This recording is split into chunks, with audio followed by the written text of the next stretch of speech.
So you talk about marrying flavors in an unorthodox way. So what has been the most unique food and wine pairing that you've seen out there? Something really surprising? Wow. Well, the ones that surprise me are the ones that don't work, I suppose. So I think my cautions are always to almost anybody planning a menu, don't use artichokes, don't use too much vinegar if you have to minimize it or add other flavors to it. Be careful with fresh fruit, although it can be a binding flavor. And watch out for spicy flavors, especially with warmer red wines, that is higher alcohol red wines. But other than that, I think there's been a lot of magical kind of combinations, some of which are classic. Salads, especially goat cheese enhanced salads, are great with Sauvignon Blanc, as long as there's not too much vinegar or lemon juice.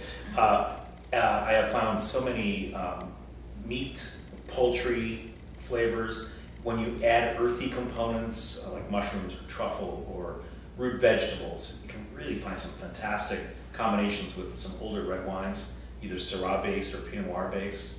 I find those to be really soulful, classical combinations. And I guess in terms of unorthodox pairings, I think it's really fun when you have a theme to a dinner and have an element that is woven through every course. Charlie Trotter, when I was there, used to do a lot of menus like that in season, a tomato-driven menu or a mushroom-driven menu, or a kind of more obvious, I suppose, a seafood-driven menu.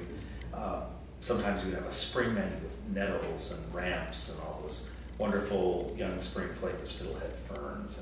And, I find that going back to that, those early days of Charlie Trotter's, those fresh, locally driven flavors maybe are the most exciting because the food hasn't traveled very far. Usually the wine has, but you find the wine that makes sense, and it could be any number of things. It could be something from Germany or France or Italy or California, certainly.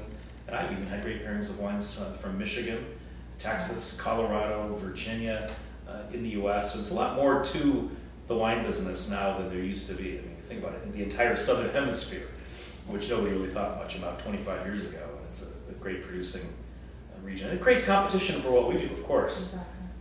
And a lot of what we do at both of these wineries is driven by French styles, by the French icons of Burgundy and Bordeaux and the Rhone.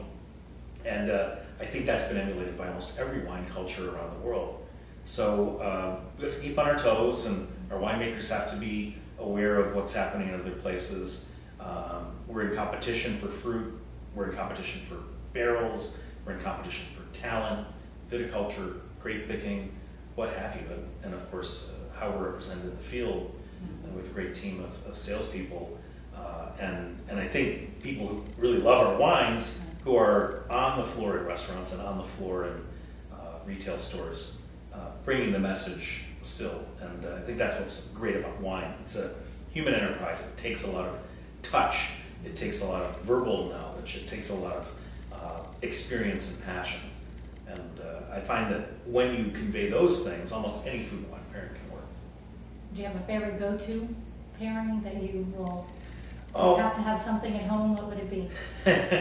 Well, if I'm having an old Rhone or Bordeaux wine or an old Syrah or Cabernet from our portfolios, I like, actually, rather than putting a steak on the grill, I like to do long braises. So a braised meat gets so much more complex, say a lamb shank, in a lot of liquid with some vegetables, or perhaps doing short ribs, something that absorbs a lot of flavor while rendering out a lot of fat. Those can be, to me, the most stimulating flavor combinations. That sounds delicious. I'm getting hungry. Yes, well, we'll try that one of these days. Absolutely. Yeah.